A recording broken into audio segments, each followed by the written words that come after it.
पत्नी के अस्थि विसर्जन तक के लिए पैसे नहीं थे, तब मंगलसूत्र बेचने की बात की थी। यह जानकर सुखद आश्चर्य होता है कि पूजनीय रामचंद्र डोंगरे जी महाराज जैसे भागवताचार्य भी हुए हैं, जो कथा के लिए 1 रुपया भी नहीं लेते थे, मात्र तुलसी पत्र लेते थे। जहां भी वे भागवत कथा कहते थे, उसमें जो भी दान दक्षिणा चढ़ावा आता था, उसे उसी शहर या गांव में गरीबों के कल्याणार्थ दान कर देते थे। कोई ट्रस्ट बनाया नहीं और किसी को शिष्य भी बनाया नहीं। अपना भोजन स्वयं बनाकर ठाकुर जी को भोग लगाकर प्रसाद ग्रहण करते थे। डोंगरे जी महाराज कलयुग के दानवीर कर्ण थे। उनके अंतिम प्रवचन में चौपाटी में 1 करोड़ रुपए जमा हुए थे, जो गोरखपुर के कैंसर अस्पताल के लिए दान किए गए थे। स्वयं कुछ नहीं लिया। डोंगरे जी महाराज की शादी हुई थी। प्रथम रात के समय उन्होंने अपनी धर्मपत्नी से कहा था, देवी मैं चाहता हूं कि आप मेरे साथ 108 भागवत कथा का पारायण करें। उसके बाद यदि आपकी इच्छा होगी तो हम गृहस्थ आश्रम में प्रवेश करेंगे।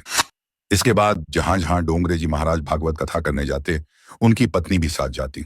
108 भागवत कथा पूर्ण होने में करीब 7 वर्ष बीत गए। तब डोंगरे जी महाराज पत्नी से बोले, अब अगर आपकी आज्ञा हो तो हम गृहस्थ आश्रम में प्रवेश कर संतान उत्पन्न करेंगे। इस पर उनकी पत्नी ने कहा, आपके श्रीमुख से 108 भागवत कथा श्रवण करने के पश्चात मैंने गोपाल को ही अपना पुत्र मान लिया है, इसलिए अब हमें संतान उत्पन्न करने की कोई आवश्यकता नहीं है। धन्य है ऐसे पति पत्नी, धन्य है उनकी भक्ति और उनका कृष्ण प्रेम। डोंगरे जी महाराज की पत्नी आबू में रहती थी और डोंगरे जी महाराज देश दुनिया में भागवत कथा रस बरसाते थे। पत्नी की मृत्यु के 5 दिन पश्चात उन्हें इसका पता चला। वे अस्थि विसर्जन करने गए। उनके साथ मुंबई के बहुत बड़े सेठ थे, रतिभाई पटेल जी थे।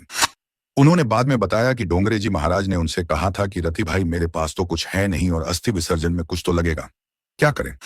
फिर महाराज आगे बोले थे, ऐसा करो, पत्नी का मंगलसूत्र और कर्णफूल पड़ा होगा, उसे बेचकर जो मिलेगा उससे अस्थि विसर्जन क्रिया में लगा देते हैं।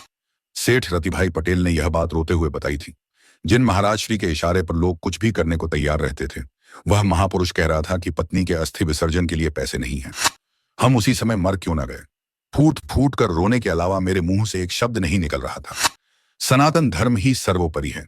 ऐसे संत और महात्मा आपको केवल सनातन संस्कृति में ही मिलते हैं। हमारे देश में बहुत सी बातें हैं जो हम सभी तक पहुंच नहीं पाई। ऐसे महान विरक्त महात्मा संत के चरणों में कोटि कोटि नमन भी कम है। राष्ट्रहित सर्वोपरि। जय श्री राम। हर हर महादेव।